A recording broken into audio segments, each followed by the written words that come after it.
Hey, Commanders fans. Today I've got some news that could be a game changer for our defense.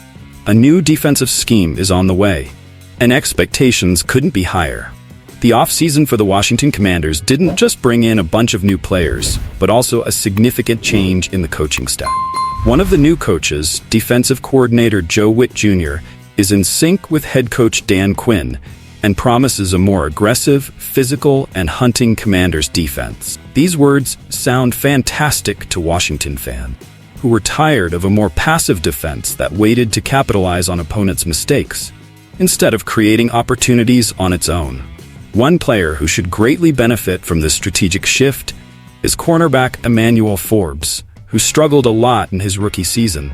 Many critics labeled him a first-round bust before he even completed a quarter of his rookie contract. In his first season, Forbes fell victim to the same pitfalls that plagued William Jackson III, as the team preferred zone coverage, which didn't play to his strengths. But this second year is a new opportunity for Forbes, and fortunately, looks like the new scheme is much better suited to his ability. Looking back at Forbes' final year of college football at Mississippi State, Commanders were drawn to his ability to create turnovers and get the ball back for his offense when he wasn't scoring himself. This made sense, as Washington has been one of the worst teams at creating those game-changing moments where the defense rips the ball away and creates scoring opportunity. The problem arose from falling in love with Forbes' college production, who got all his final interceptions playing in man-to-man coverage, according to Pro Football Focus, PFF, and none in zone, despite playing in zone twice as often. Pretty tough to make the transition to the NFL, especially as a cornerback, position many consider the second hardest to transition from college to pro after quarterback. And it's even harder when the scheme you're playing in doesn't fit your talents. Forbes' percentage of plays in man-to-man coverage increased in the NFL, as did his plays in zone, but the difference between the two was significant. In zone, Forbes received a 52.3 rating from PFF and defended only 2 passes, despite playing in this scheme more than 50% of the time.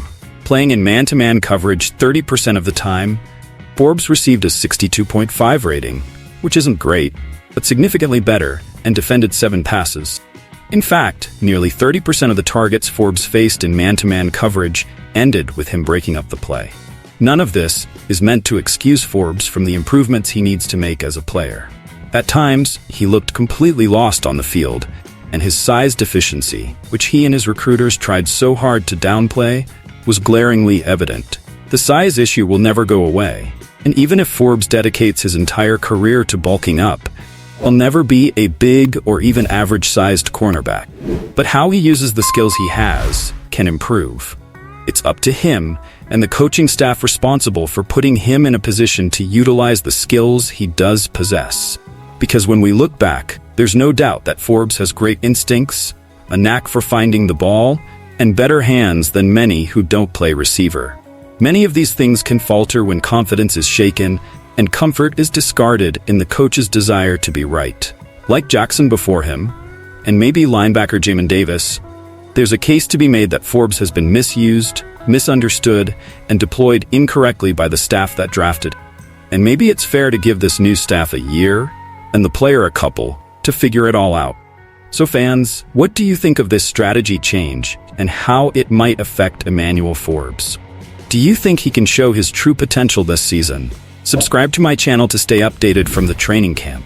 And remember, hail to the Redskins.